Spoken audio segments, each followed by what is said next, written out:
This video, I'm going to be breaking down the double mug blitz in college football 25. And if you want to get my full defensive ebook on this completely up to date, make sure that you join our school community. It's got my 55 tight defensive ebook in there. It's also got some other stuff in there. It's got a couple offensive ebooks, some other defenses as well. But I wanted to really quickly just highlight why this defense is so good. And this is really good, very simple defense now. The way that I typically like to run this defense is to use the zone coverage version of it. I think it's the best for adjusting out of. And what you want to do with this is put your hook curls on 5. You don't have to do this, but this is just going to make it so that you don't have to really change a whole lot with your defense.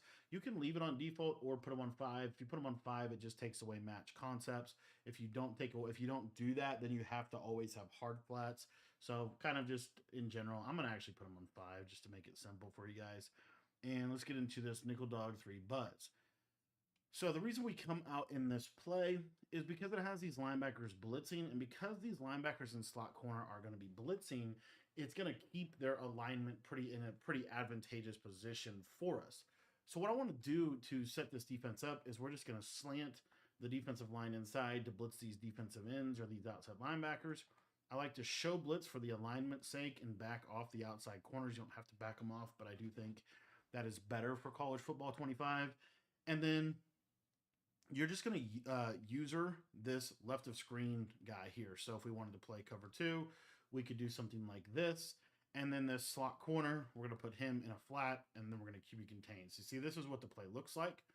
And at the snap of the ball, what you're going to see here is we're going to get really nice right edge pressure very consistently if they send 5 out. I'll show that to you again, and you'll see that it really isn't that big of a fluke, and it's actually pretty simple to set this blitz up once you kind of get the muscle memory down. So as you can see there, able to get that blitz in, and now we're able to be able to have some type of pressure threat within this defense.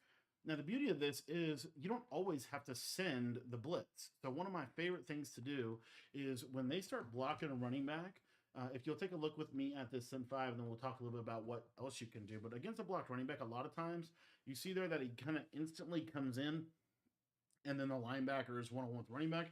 Occasionally, that defensive end on the right side of the screen will just come in free. That has happened in game.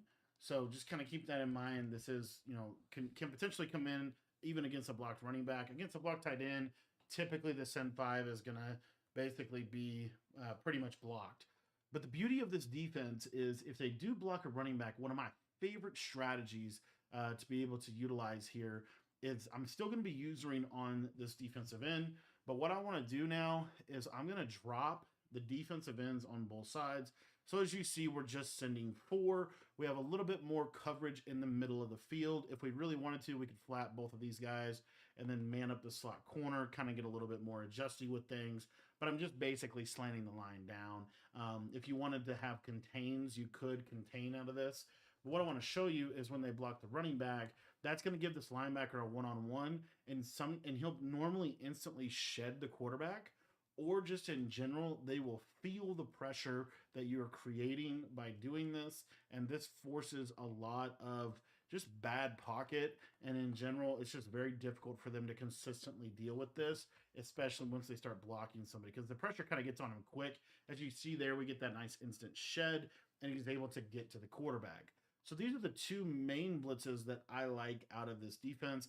A third blitz is a send 6, and it is sending the slot corner. This one's not super crazy good, but I have seen this blitz be pretty decent in a game. And the reason why this blitz can work really good is specifically for when they're blocking their tight end.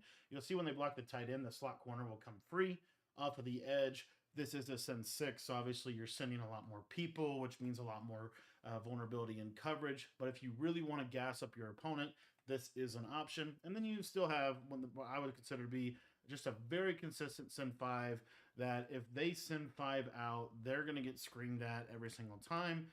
And this is going to make it super easy, in my opinion, for you to play defense, because now you're able to just like force quick throws, and you have the coverage to be able to capitalize on that. One of the more hidden gems of this video, in my opinion, is the send 4 when they block the running back, but it's also backing off these outside cornerbacks out of a show blitz alignment. I think that's super helpful and will hopefully kind of prevent some of the bigger plays that you're seeing in this game.